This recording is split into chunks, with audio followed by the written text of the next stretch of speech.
Assalamualaikum warahmatullahi wabarakatuh. Untuk di pertemuan ke-15 ini kita cuma sekedar review aja ya, review singkat sebelum kita melaksanakan ujian akhir semesternya kalian. Nah, kemarin itu kan kita udah bahas tentang pertemuan ke-14. Jadi untuk yang setelah setelah UTS itu materinya kan untuk UAS itu dari pertemuan 9 ya. Dari pertemuan 9 sampai pertemuan 14 terkait dengan laporan-laporan kalian gitu ya. Laporan-laporan PKL maupun laporan tugas akhir. Nah, untuk outline-nya juga kemarin sudah Ibu jelaskan. Tapi kalau misalkan memang BSI ada perubahan outline, ya otomatis akan diperbaharui outline-nya, nggak seperti apa yang ada di situ. Tapi kalau misalkan memang tidak ada perbaharuan apa-apa, otomatis masih tetap menggunakan outline yang Ibu berikan.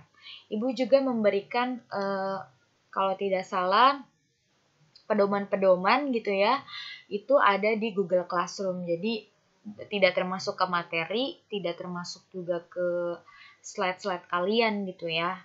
Jadi nanti kalau misalkan pengen ngeliat, ya itu ada pedoman-pedomannya bentuknya PDF. Nah, kemudian untuk pertemuan yang 9 ini, yang udah pernah kita bahas sebelumnya ya tentang terkait dengan PKL, PMMB, dan tugas akhir. Nah, kalau misalkan kalian sudah semester 5, otomatis sekarang mulai ngajuin nih dari sekarang gitu ya. Ngajuin ke admin BSI bilang kalau misalkan ingin melaksanakan PKL. Nah, terkait dengan harus apa saja yang dilampirkan, mungkin bisa langsung tanya ke bagian administrasi. Gitu, karena kalian kan harus lihat juga apakah kalian udah termasuk ke dalam semester 5 atau enggak. Nah, kemudian sudah membuat surat atau belum, biasanya kayak gitu. Kalau misalkan belum membuat surat pengajuan, ya kita nggak bisa untuk PKL kan, otomatis kalian harus buat dulu surat pengajuan untuk ke perusahaan. Nah, saran dari Ibu, cari karena yang namanya pandemi corona kayak gini nggak semua perusahaan juga buka untuk magang gitu kan, untuk PKL gitu. Coba ditanya sebelum kalian pergi ke sana, bisa ditelepon dulu. Biasanya kalian bisa ngelihat dari websitenya. Kalau misalkan mereka membuka untuk program magang atau PKL, baru kalian mengajukan surat langsung ke perusahaan tersebut. Daripada kalian udah ke perusahaan-perusahaan capek-capek tapi ternyata nggak ada hasilnya gitu. Jadi kalau misalkan masih bisa ditelepon dulu dari rumah, it's okay aja kan. Ditelepon aja dulu apakah mereka buka untuk program PKL atau magang. Cari-cari juga mungkin dari Instagram atau teman-teman yang mungkin udah pernah magang, rekomennya tuh di mana sih gitu. Kalau misalkan program magangnya kalian itu di semester 5 ini bisa untuk mendapatkan sertifikat, ya pilihlah yang bisa untuk mengeluarkan sertifikat tentunya, bukan cuma sekedar surat lah pernah PKL gitu kan. Karena kalau misalkan kita punya sertifikat pernah magang, otomatis itu nilai plus juga buat kita ketika kita mau ngelamar pekerjaan gitu. Nah, kemudian nanti terkait dengan PKL, kemarin ada yang tanya juga apakah nilainya itu dari dosen pembimbing ya. Biasanya kalau nilai PKL itu yang menilai adalah si pembimbing yang ada di perusahaan gitu. Mereka nanti akan kita berikan form penilaian tentunya ya. Form penilaian dari kampus, apa saja yang dinilai, kemudian nanti mereka yang tanda tangan dan dicap stempel basah perusahaan. Nah, itu nanti jangan sampai hilang, karena nanti pada saat kalian melaksanakan tugas akhir gitu ya, maupun mungkin ada laporan PKL, itu harus dilampirkan di lampiran belakang.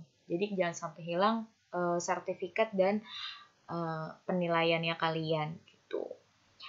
Kemudian untuk tugas akhir, karena kalian mungkin D3 ya yang Ibu ajar itu, jadi semester 6 kalian sudah bisa menyusun tugas akhir kalian. Kalau misalkan memang kalian membutuhkan dosen pembimbing ya yang mungkin bisa sharing sama kalian ya, kalau bisa pilih mah pilih aja gitu kan, memilih dosen pembimbing sendiri. Tapi kalau misalkan memang harus dipilihin dari kampus, ya otomatis kalian nggak bisa apa-apa. Kalian harus terima kalau itu adalah dosen pembimbing kalian. Banyak yang nanya, Ibu bisa nggak kalau kita memilih dosen pembimbing sendiri? Kalau biasanya dari kampusnya ya menentukan, ya otomatis kalian nggak bisa pilih gitu. Nah, kemudian untuk tugas akhir, yang namanya tugas akhir itu bisa di perusahaan tempat kalian bekerja ya, bisa juga di perusahaan waktu kalian magang atau melaksanakan PKL. Nah, kalau misalkan kalian memang lebih nyaman di tempat kalian bekerja, ya silakan aja gitu. Tapi jangan mentang-mentang mungkin di tempat kalian kerja penilaian akan hal penelitian itu nanti jauh berbeda gitu. Jadi emang bener-bener ya udah selayaknya kalian sebagai peneliti di situ. Nah, kemudian tanya mengenai judul gitu ya. Pada saat kalian ingin memilih judul di dalam tugas akhir, itu kita bisa menggunakan kata-kata ini. Tapi kalau misalkan ini kuantitatif gitu ya, kuantitatif. Boleh dengan kata pengaruh, hubungan, perbandingan.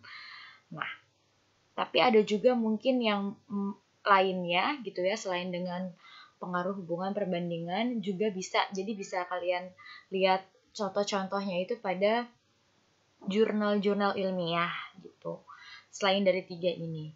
Nah, kalau misalkan kemarin Ibu lihat contoh penelitian kalian ada yang aneh gitu.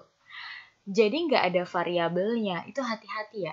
Ketika kita mau membuat judul, otomatis ada variabel yang kira-kiranya dapat diukur gitu. Misalkan kayak kemarin terkait dengan pemasaran gitu ya, pemasaran secara online gitu. Nah, pemasaran secara online, tapi yang dimasukkan itu adalah bentuk dari produknya gitu ya. Yang dijadikan variabel itu adalah produknya. Itu nggak bisa produknya dijadikan variabel gitu. Kecuali kalau judul kamu itu adalah faktor-faktor yang mempengaruhi gitu ya, faktor-faktor yang mempengaruhi variabel X-nya itu apa gitu terkait dengan produk ini. Nah, itu mungkin bisa. Tapi kalau misalkan judulnya itu udah pengaruh terus cuman satu variabel aja gitu ya, cuman satu variabel aja, terus gimana kita mau mengukurnya? Karena cuman ada variabel X-nya doang gitu. Nggak ada variabel Y-nya. Tidak ada variabel yang terikatnya. Jadi kalau kalian mau bikin bentuk judul tugas akhir yang kuantitatif, otomatis kita harus menentukan mana variabel bebasnya. Ya, boleh lebih dari satu gitu. Kalau misalkan nggak mau samaan atau takut sama ada yang samaan sama kamu, variabel X itu boleh lebih dari satu. Ya, jadi X1, X2, X3, bahkan sampai ada yang 5 sampai dengan 7 gitu, variabel X. Kemudian variabel Y-nya ada yang satu, ada juga yang 2 kok. Ya, jadi tergantung tanda panah kalian nanti. Itu tapi kalau misalkan gak mau ribet ya, Y-nya satu aja nggak apa-apa. Gitu. Ya, jadi harus menentukan dengan tepat mana yang dijadikan objek penelitian gitu ya. Ya, kemudian mana yang variabel gitu. Jangan berpikir bahwa objek penelitian itu adalah variabel kita. Misalkan kita pengen meneliti karyawan.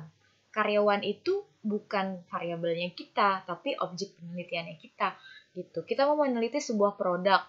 gitu ya. Ya produk tersebut adalah objek penelitian kita. Itu yang pengen kita teliti. Nah, apa ada variabel yang bermasalah atau tidak terkait dengan produk tersebut? Apakah penjualannya kah, produktivitasnya kah, gitu. Ya, atau mungkin kemampuan daya beli seseorang terhadap produk tersebut. Nah, jadi ada hal yang diukur gitu. Jadi kalian harus bisa membedakan mana objek penelitian, mana variabel gitu ya. Nah, itu terkait dengan judul ya. Itu karena banyak orang salah bikin judulnya gitu. Kemudian untuk di BSI ini antara outline perbandingan, outline kuesioner gitu ya. Kemudian outline yang kualitatif itu berbeda. Jadi kalian mungkin harus lebih hati-hati ketika mau bikin outline. Apakah kalian termasuk kuantitatif atau termasuk yang kualitatif? Gitu. Ya, jadi berbeda metodenya akan berbeda juga outline-nya. Nah, ini yang harus dipelajari juga sama kalian ya ketika kalian nanti mau UAS. Nanti kemungkinan UASnya itu PG ya. Nah, ini tentang outline kualitatif. Beberapa outline untuk ininya sama ya, isinya tuh sama sebenarnya, hampir beberapa tuh sama ya pada saat kita memasukkannya, tapi ada hal yang mungkin berbeda terkait dengan bab 3 ya. Otomatis kalau misalkan di bab 3 menggunakan metodenya berbeda, akan berbeda juga memasukkan di bab 3-nya. Nah, hasil penelitian segala macam juga pasti akan berbeda ya, di pembahasan pasti beda. Kemudian untuk di landasan teori juga teori-teori yang digunakan di dalam penelitian kuantitatif dengan penelitian kualitatif juga pasti berbeda gitu ya.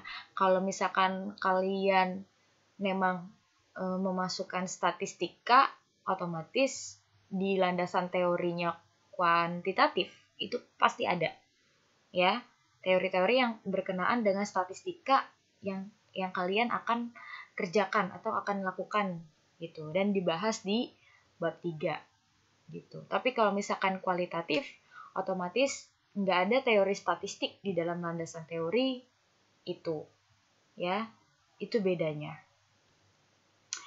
Nah, kemudian yang selanjutnya tentang apa nih, kuesioner. Oke, kemarin juga ada yang tanya, apakah kuesioner itu harus 30 pertanyaan? Sebenarnya nggak harus gitu ya. Tapi kalian udah dapet yang namanya indikator. Ya, indikator dari sebuah teori tersebut, misalkan untuk menilai kinerja karyawan, apa aja sih indikatornya penilaian kinerja karyawan? Mungkin dari performance-nya gitu ya, itu indikator tuh.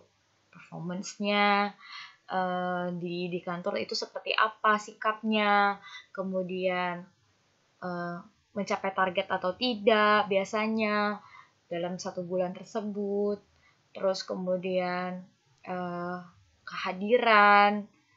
Nah, itu semua mungkin yang ada poin-poinnya yang dihitung oleh perusahaan untuk penilaian kinerja. Nah, itu adalah yang dinamakan dengan indikator. Ya, motivasi juga seperti itu. Kalian harus temukan indikator dari motivasi itu apa. Motivasi itu kan terbagi menjadi 2, gitu ya. Motivasi internal maupun motivasi yang eksternal. Yang internal itu berarti kan dalam diri sendiri.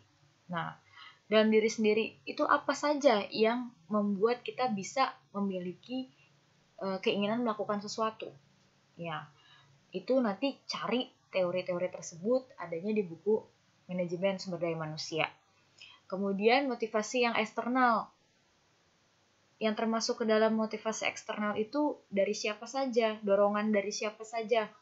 Apakah dari orang tua, teman terdekat dan segala macamnya gitu ya, atau mungkin ingin mengejar prestasi atau apa. Ya, ada yang mendorong dia dari luar gitu ya untuk dia memiliki keinginan melakukan sesuatu. Nah, itu motivasi. Jadi kalian harus tahu dan harus banyak baca buku otomatis ya. Kalian bisa manfaatkan buku-buku yang ada di perpustakaan ataupun kalian bisa lihat dari buku elektronik untuk mencari indikatornya. Setelah kamu misalkan udah cari indikatornya, baru dibuatlah yang namanya daftar pertanyaan gitu ya. Daftar pertanyaan yang sesuai dengan merujuk pada indikator kalian tersebut. Nah, setelah itu baru setelah semua indikator sudah terpenuhi untuk ada pertanyaan ya, dan kalian kasih bobot tentunya dari misalkan menggunakan skala Likert dari 1 sampai 5. Ya udah, berarti otomatis setuju tidak setuju kayak gitu kan ya, atau sangat setuju. Nah, sampai dengan seperti itu sangat tidak setuju kan ada yang seperti itu juga ya. Kalian bisa nanti bobot-bobot tersebut nanti baru dihitung dengan statistika. Nah, kemudian sebelum kalian melaksanakan penelitian yang benar-benar fix, otomatis yang tadi itu perlu diuji terlebih dahulu. Kali aja dari kuesioner yang udah kalian bikin itu ada juga kan mungkin yang daftar pertanyaannya tidak valid. Nah, kalau misalkan emang yang nggak valid ini ya perlu dibuang. Kemarin juga ada yang tanya sama ibu, Bu, saya dapat soal dari dosen. Nah, terus ada ya yang mungkin nilainya nggak bagus lah gitu ya. Nah, kalau misalkan ada nilainya yang nggak bagus atau tidak valid pertanyaan, tidak reliable pertanyaan, ya itu kudu dibuang. Harus dibuang, diganti yang baru, atau itu mengurangi daftar pertanyaan kalian gitu. Jadi jangan dipaksakan pertanyaan yang gak valid kamu akan tanyain lagi ke orang lain. Jadi kalau misalkan kalian ingin melakukan penelitian, uji coba dulu penelitian kira-kira 10 orang atau 20 orang lah gitu ya. Setidaknya kalian tahu itu valid atau enggak pertanyaan kalian untuk kedepannya nanti. Jangan sampai kalian udah sampai akhir gitu ya, udah regresi segala macam, ternyata dari kuesionernya aja udah gak valid gitu. Nah, itu makanya kita harus hati-hati dengan kuesioner. Kemudian yang pertemuan 13 itu terkait teknik penulisan ya. Teknik penulisan tugas akhir. Oh, ini yang seperti ini. Kalau ini karena udah ada yang namanya panduannya, otomatis kamu ya harus mengikuti apa yang sudah ada di dalam buku panduan tersebut. Ya, kalau misalkan kalian berbeda ya pasti akan dicoret-coret sama dosennya. Kalau misalkan spasinya terlalu berlebihan lah, atau mungkin hurufnya kebesaran yang harusnya tidak dibuat kamu bold, ya. Kemudian kalau penomoran halamannya salah, ya antara yang ada di bab sini ada tulisan bab, otomatis dia di bawah, selebihnya adanya di kanan atas.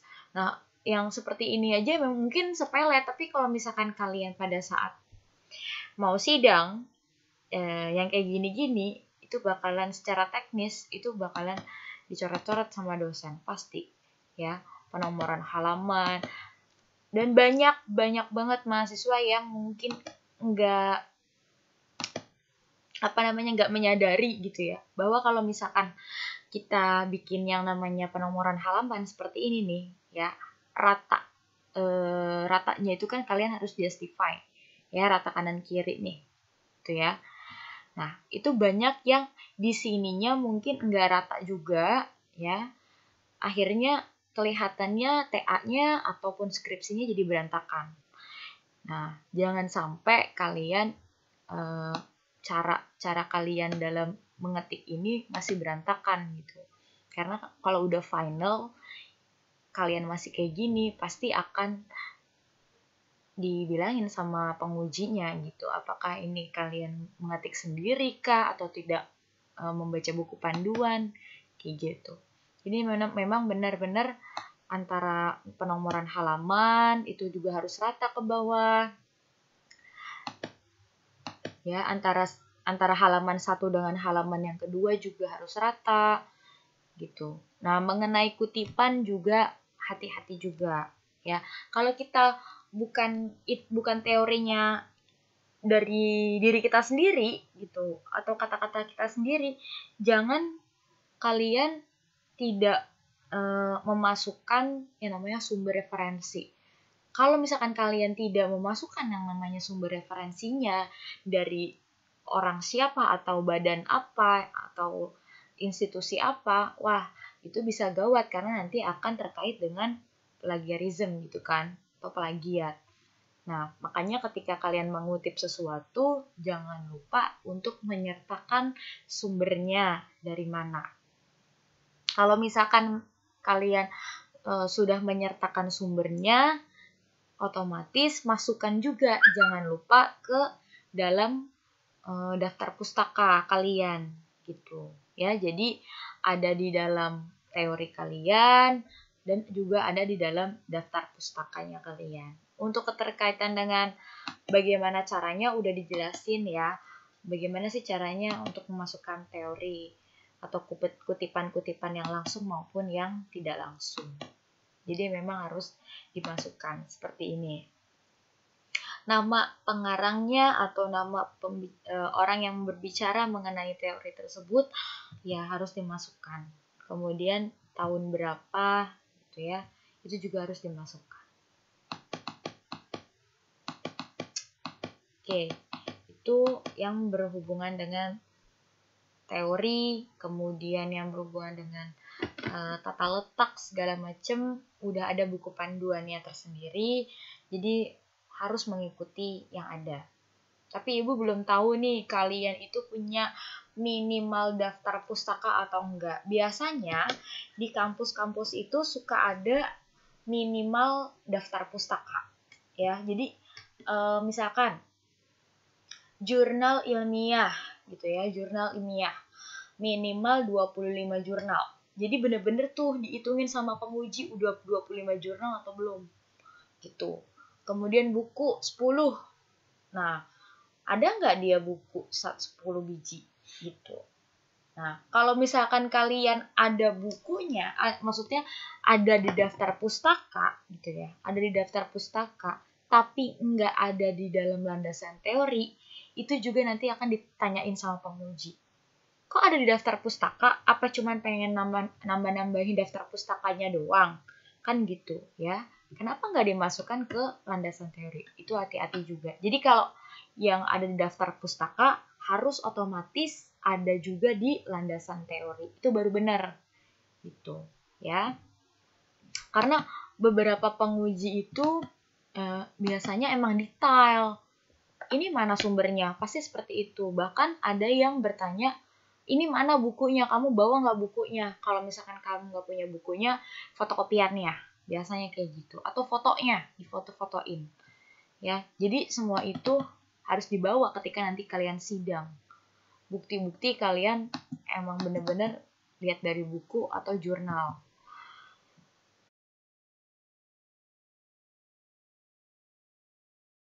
Dan komposisi penilaian pada saat kalian sidang tugas akhir ya, memang benar-benar semuanya itu pada saat kalian presentasi maupun kesesuaian materi itu dinilai juga. Dan jangan lupa teknis tugas akhir juga dinilai gitu ya.